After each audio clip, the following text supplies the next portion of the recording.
Greetings family. Murisei, how are you?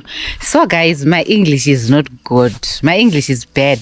But because some people from South Africa, Swaziland, everywhere, they're asking me to do my videos in English. I'm going just to be breaking as long as you guys understand. So please guys, if I don't speak proper and nice English, guys, I'm a Shona lady. I'm Zimbabwean. I'm Zezura. I'm not a white person, as you can all see. So there's an update here.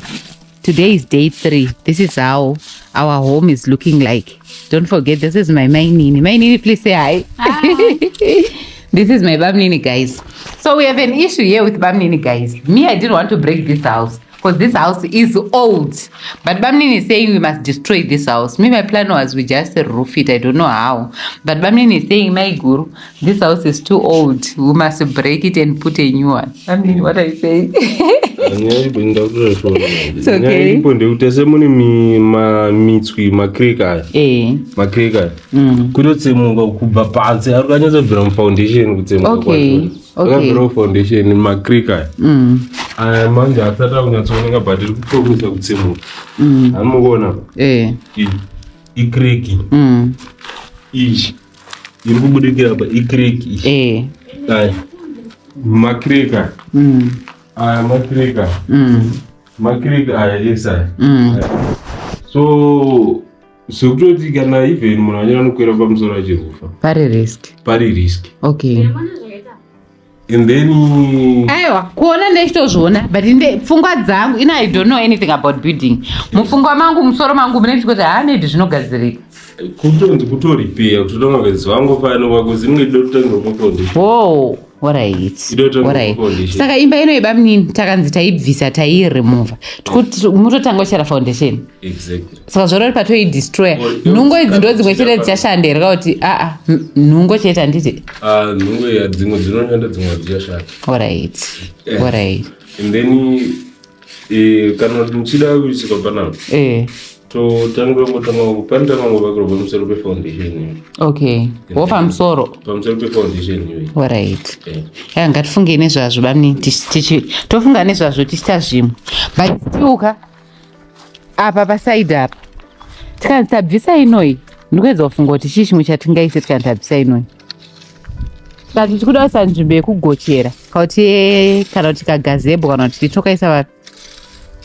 Mhepo inonyanyoenda nekupi? Mhepo inobva bano ichienda uko. Saka matoilet ise uko. Exactly. Saka toilet kazvoro tikaisa toilet apa. Uko toisa dzimba mweya unobva toilet unongochenda futika kudzimba.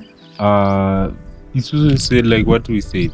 Kuti aka toilet katurikuisa. But in fact ukanombotanga ni uko kudzimba dzacho kutanga kuisa uko. Okay. Motanga kudzisa kusaidi uko. Alright. Makadzisa pasaidi papa. Alright. And then Bamnini mwenye wani asara. Tanga tati tukishedza munhu eloni mo wani mainini. Mene wakataiwa zvikwe ngaticheke nemajeko. Yadese toicheka tikaipedzera. Tikutaura sefamily. Family kuti aishuwa tinokwanisa ina hangu ndoziva kuti ndokwanisa hangu kuita mutara but handidi kunyanyo zvitemba stereka. Topedza. Aishuwa Bamnini? Zvigana zvozi zvichi maganvosta ndosva munoita.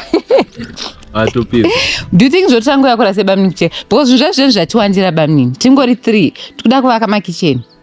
Tikuda kuvaka makicheni tongoti 2 ezvinezvi negazebo netoilet. At the same time tikuda kudimbura apa. Mune maoko mangani timbotangira paBamnini? Mune maoko mangani makazvimirira? Maoko ndinawo 2 but simba racho manje. Imune maoko mangani? Ndine 2 simba mukaka. Saka how long do you think zvinhu zvedu zvinotora Bamnini? Kuvaka 2 makitchen apa. Iyi ngatimboimira iyi. Kuvaka 2 makitchen apa netoilet. Zviri zve ngatingoti netoilet ine bathing room paside. Unokwanisa kugezera zvinhu mutoilet handiti? Toilet inoitwa hombe siwa space yekugezera. Mablayer toilet. Asi right kugezera. Asi right kugezera. Ine shanduda chawo. Cause apa inini semone wangu. Kuri kuti I think kuvaka 2 matoilets. Machina. But 2 weeks. 2 weeks dzakawandisa. Zvese nematoilets. 2 weeks. All right, it's okay. Fana baba I think zvese kitchen inenge yakakura sei yakakurisa kana hombe panenoi hombe kana size iyoyi kana size iyoyi size iyoyi kana kuti hombe pane iyoyi saka wiki makishena to tisina bazozoshandawo kurufu pa 2 weeks esari tu ngozi kuvaka akunyanyonesa than kurufa ini moyo wangu wangada kuti tiunze futi umwe munhu uye wataitaura bami neantu kuti kunyanya imimi ane imwe manpower arimunzwa nda kutochema nemusada handini mainini at least pakati varume etu isusu vechikadzi tichiita chipolisha apu tichaira tichiita sei maini mazvona sei handiti saka totangira vavi ndimi baba ndo baba ka no worries problem yatikufanira kungoita chiri I think chinhu chatikungonyanyoda kuno igasi otherwise kasola tinako gas stove kana muchida injinerera rakagara sofa it's okay munogona kutipa henyu but still nichadao rangu mozoa ndingarambe chingoshandisa gasi renyu here maine ndifanira kuzotora rangu ndizo inini I think ino pane ishandika mimi muchifano cheka ini nangu pakucheka apa ndikucheka hangu but musanyondoverenga stereki mozoa kuti ndo ndikacheka ndobata kamera ndikacheka ndobata phone ndikacheka ndo inini anga ni press yanga kuti inini fano chera gomba retoilet okay because izvozvo ndozvo ndichatotora nguva alright izvozvo ndozvo ndichatotora nguva gomba retoilet rinofanira kudzika sebamni tingoti soikana 1.8 and then 1.8 meters kubva pamuri kusvika pandiri panapa 1.8 meters ndo 1.7 alright ko inonzi chiko chimwe chanadata lendi kubva panapa pamuri toda toita yakasununga bamnini because pachaya madhavhudhunda panapa gomba chete randuta gomba riri kunota 1 okay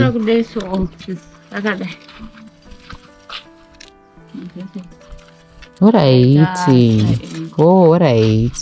rakaita triangle alright and then tochera gomba rendofa izvo ndo chinhu chatotora nguva alright aiwa sakabo so takutangira vanhu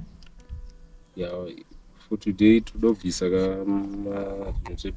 zveblackish pakaisa zvirutsva asi masimo here and then nocleana mumba since tauda kutanga kugara mumba avairi bwabna chakaipa. So guys, those are our plans. We have plans of building 2 kitchens so that if you guys come as our visitors, you get a place to sleep. Remember I told you that this home is yours, and it. So if you want to come and sleep, if you don't have food, you want to come and eat, that is the plan currently. I'm being supported you guys. Ndo a strong support system yandinayo zvaizvinezvi musana ndahanzwa but yeah tinoshinga tichimbotora. If you guys know anything that I can use for my backbone mungondodzove chinondinhikirina inonzi chinondirapa zviri permanent. Guys, thank you so much for supporting our dream. Okay, this is our mansion once again. Bye bye.